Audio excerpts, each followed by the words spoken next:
All right. This is an update on the AE light gun that I had purchased.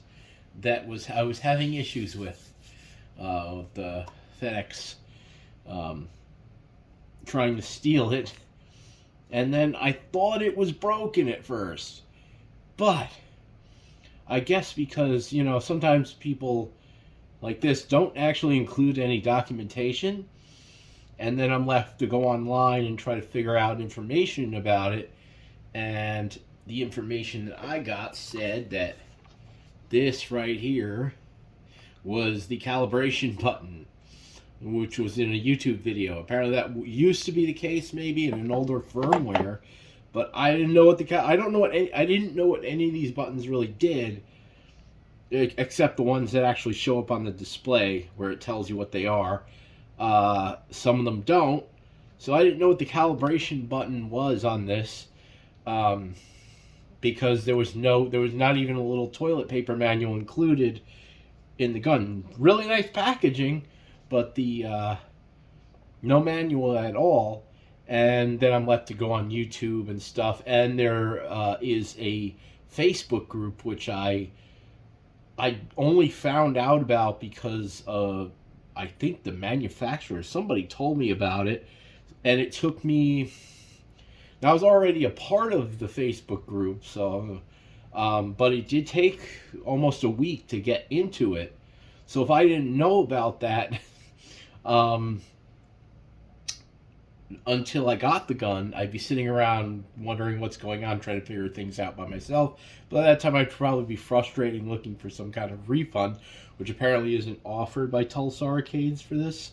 Um, so I didn't know that I was actually finally approved in the Facebook group. I don't really use Facebook. I have one, I just don't use it. Anyways, so I didn't realize this is the calibration button. I eventually found that out by playing around with the buttons, but I didn't know what any of these buttons did. They're not labeled, there's no instructions, no nothing. So when I was pressing this to try to calibrate it, nothing was happening. So I thought the gun was broken. But it wasn't. That would have been the easiest thing to include in here was a little tiny manual. It would have been like one little page saying these are what the buttons do. Um, so that was an issue originally. So then once I figured that part out, I figured, okay, this should be easy to use. There's no software. I purchased this gun originally because I was frustrated with the Sinden light gun because I was trying to get the borders to show up in games, and there were quite a few games that just could not get the borders to show up no matter what workaround I tried. And I thought this would be great because I wouldn't need the borders.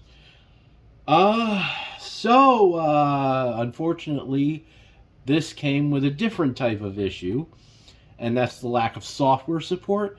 And you would think it's a mouse and keyboard basically, with it's like an air mouse basically that looks like a gun and is set up as a light gun with calibration so I can have better accuracy, and so it should work. And then I started trying it in emulators, and it didn't work. And no matter what I did, very few games could actually function.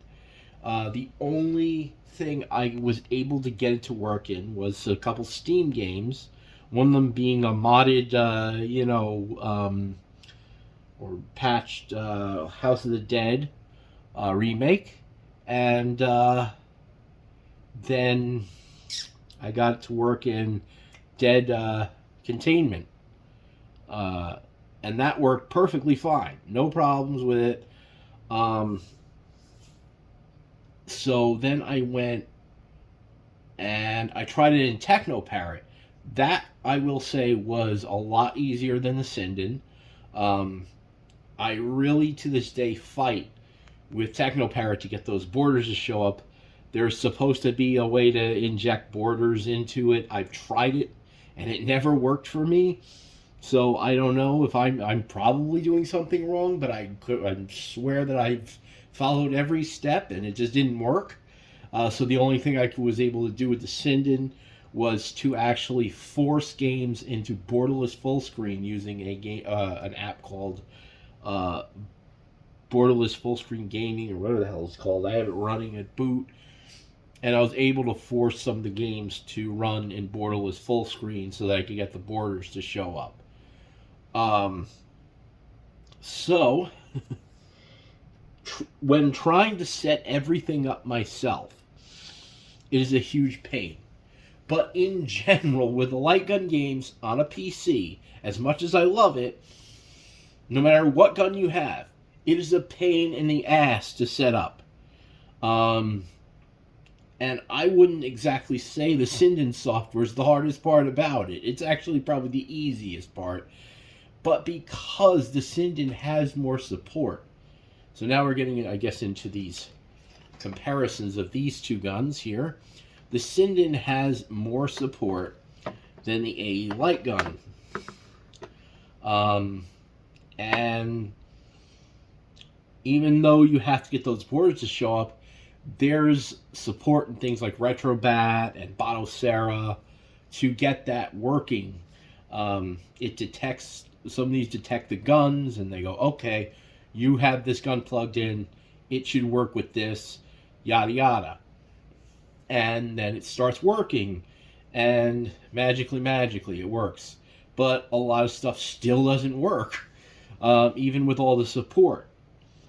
So I actually, there's a light gun build just for this gun on the Facebook groups. You can access a link to it, but it's hosted on Mega Upload or whatever they call it now. And in order to download it, you have to pay for at least a month of their premium service, which is like a little over $9 or whatever, just to download the build. And I just didn't want to do that, but I was like, you know what? I bought this thing, I might as well give it a go. And I downloaded it, and I tried it out. It was a hell of a lot better than everything I was trying, but still I had issues with games not being mapped, games just not working at all. And it looks like this individual put mountains of effort into getting this working. More effort than I've ever put into any Batocera or Retrobat build that I've created. Lots of different shortcut files and all these other extra things, extra steps that this guy went through to get games to work. It even had like some Wii support, which didn't fully work again because just not enough buttons. And there were other games that just flat out didn't work at all. So I was like, okay, well, this is better, but it still doesn't really work. And now I've paid for a month of this service I don't actually want or need just to get this. And then today, as of today, Virtual Man, if you can get access to his builds that he puts out, they're really good. He added light gun support for the Sinden and for the Wii. Now, for the Wiimote. Now, it does seem to carry over for the AE light gun, but there are some issues because all the software's on the gun and everything. You can't remap the buttons, so some games have enter and escape as coin and start, and so you just go into the emulator and remap that. I haven't tried it out, compared the Sinden with this yet in that build, but it's focused mostly at the Sinden and the Wiimote, and mostly a mouse and keyboard or whatever. But that stuff does work with this gun, so it does improve on this and makes it a better experience. Issue I'm having with this, outside of everything else that I've talked about, is that the calibration, so it's not very good if you have a larger television. And by larger, I don't mean massive. I have a 43 inch. I just actually upgraded.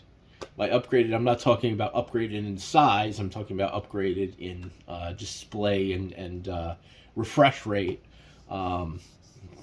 to a 43 inch TV. Previously, I had a 50 inch, but it didn't have high refresh rate and whatever.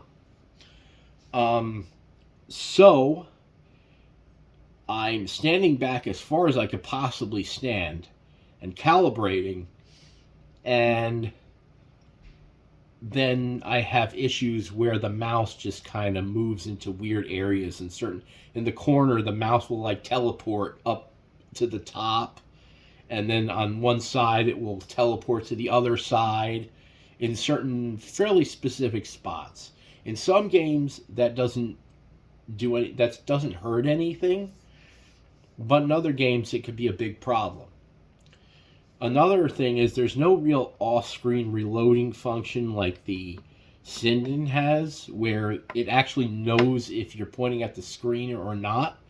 So this will change its function when you're not pointing it at the screen. So it changes to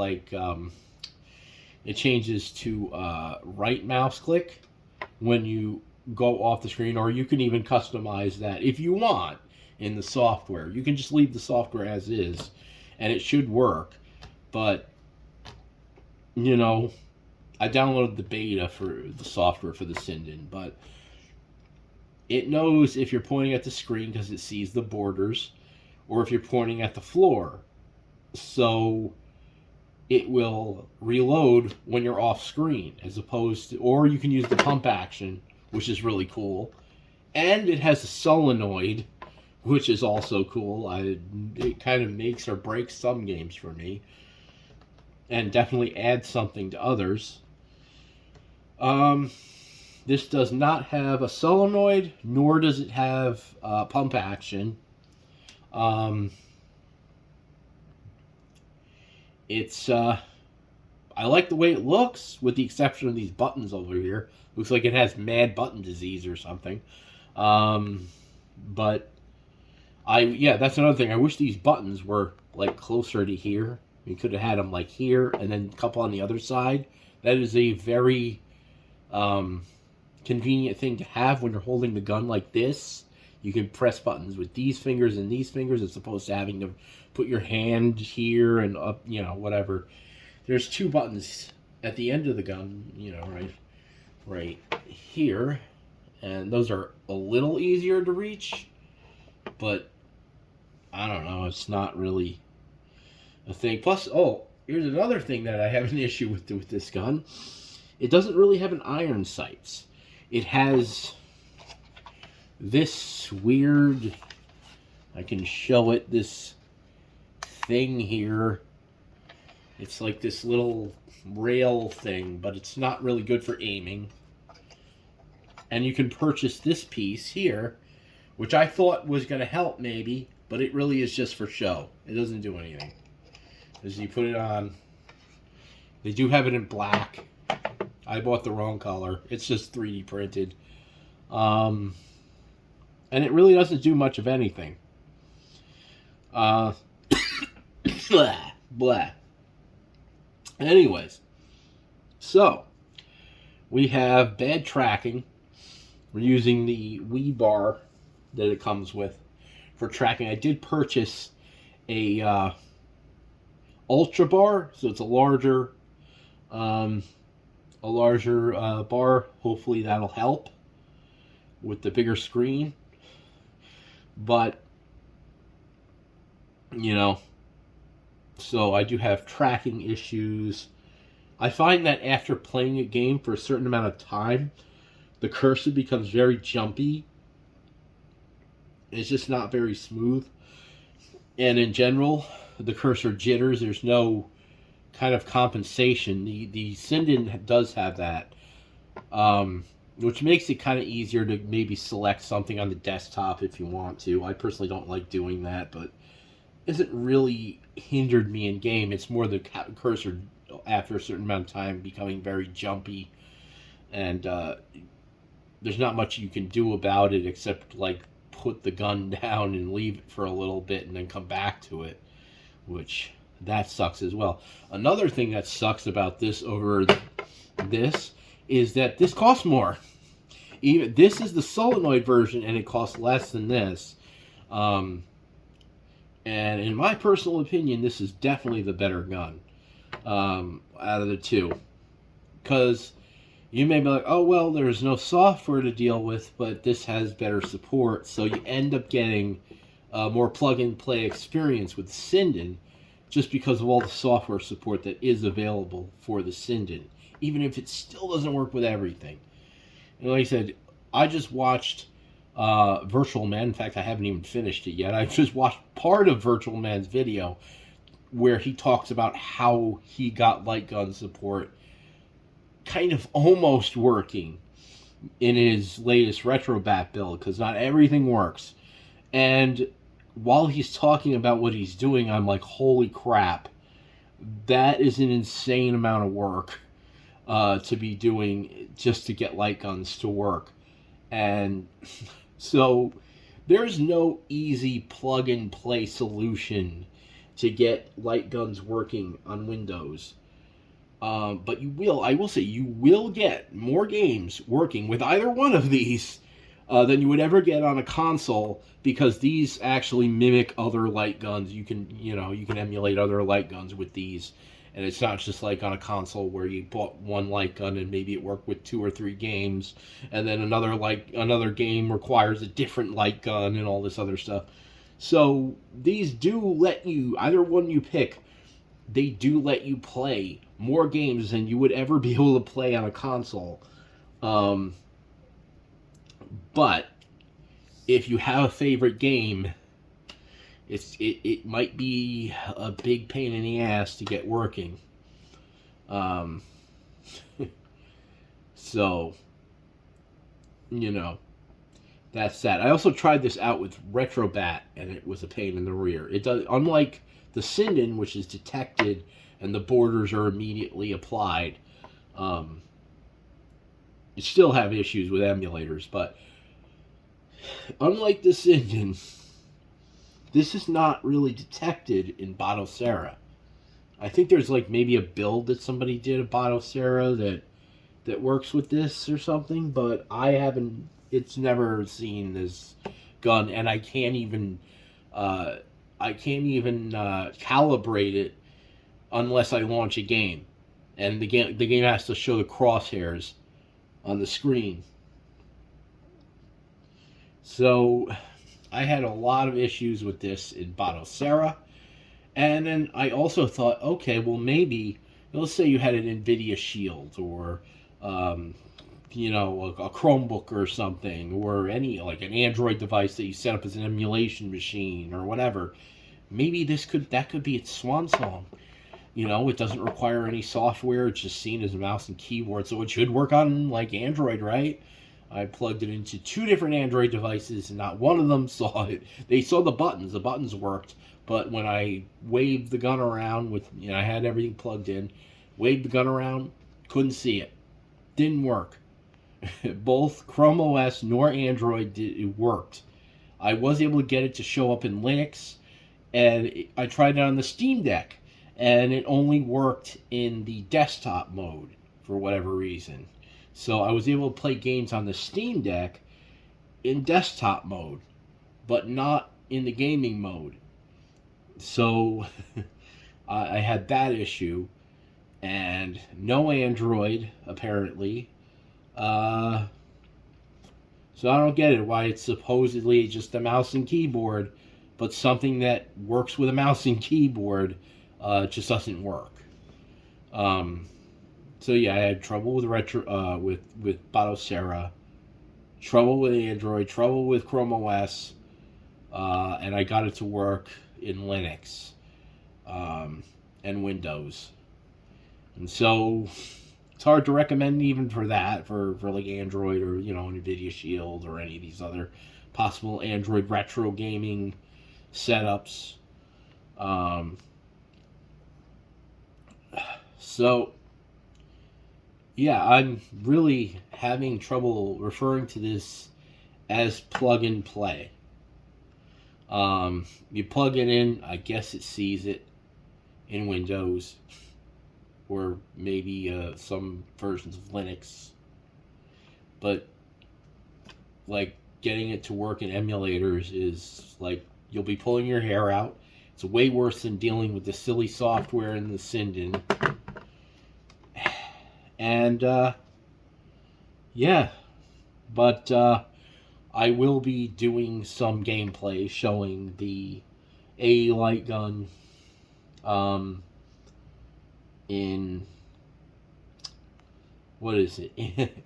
in Virtual Man's build, because that seems to kind of work. Again, even for the Sinden, not everything works, or it's just that much of a pain in the ass to get a light gun to work. So it's really even hard for me to say, it was hard for me to figure out what was better on either one and what was worse, because there's so many issues with emulators getting in the way that it's hard to know what's an issue with the gun and what's an issue with the emulator.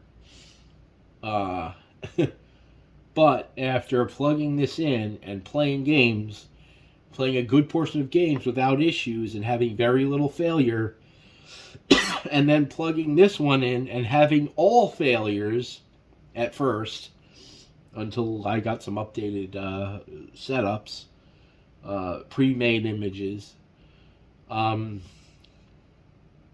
gonna have to say the Sinden is the way to go here. Honestly, you'll be pulling your hair out more with the AE Lightgun as opposed to the Sinden. And yeah, so trying to think of, other than Technoparrot, which was really easy, I was really happy with the way this thing just worked in Technoparrot. And there were, I think maybe, I don't know if there were other emulators or anything that worked, but yeah, this is, I'm definitely giving the win to the Sinden in this comparison. And you know, there's also the gun for IR. I'm a little, you know, my concern with the gun for IR is more about the mentioning of a lot of people, you know, a lot of people mentioning, telling people that they should kind of mangle an old retro light gun in order to fit it into the case and throw the PCB in the garbage and all this stuff. I don't know. I don't like destroying, you know, that type of stuff. If it's still working, and I did speak to the individual who sells the gun for IR, and he said that he just throws the working PCBs, I believe, in the garbage, and that's not my thing. So I don't really want to go that route. But this, I thought this was cool because it seemed easy to use, and because, you know, they use their own gun casing. I know you can use your own with the gun for IR. It's just the fact that people keep saying to basically take an old working light gun and destroy it, and then, you know, rework it as a newer light gun. Makes me not want to support it, and that's as political as I get on this in my videos. So I went with this thinking it was going to be easier, and it ended up being harder. So that's that. So I'm going to follow up with another video, because this is already getting long enough, showing some gameplay. So thank you for watching.